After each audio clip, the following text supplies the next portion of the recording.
ushindi huu wa Yanga, kuna mambo mengi sana mtakuja kuyaona ya hovyo kwenye mechi za Simba. Ushindi huu wa Yanga, gepu hili la alama 10, licha kwa Simba ina michezo 3 mkononi. Hata Simba kumalizia viporo, mtayaona madudu mengi sana. Katika lengo hivi. Uhuni wa waamuzi. Labda kwa sababu Chuma anaongea. Na nimewapa paswali mapema waamuzi. Ila najua utakosea tu. Kapombe kijiangusha penalty. Nisikilize Beli. Tutegemee kuona madudu mengi. Labda waamuzi na bodi ya ligi uamue kunithibitishia.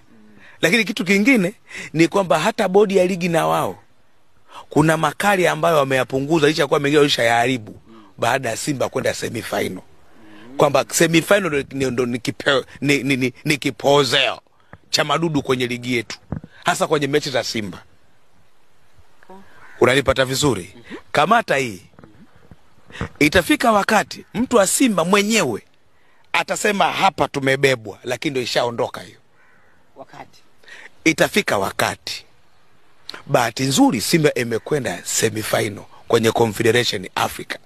Kidogo makali ya madudu atapungua.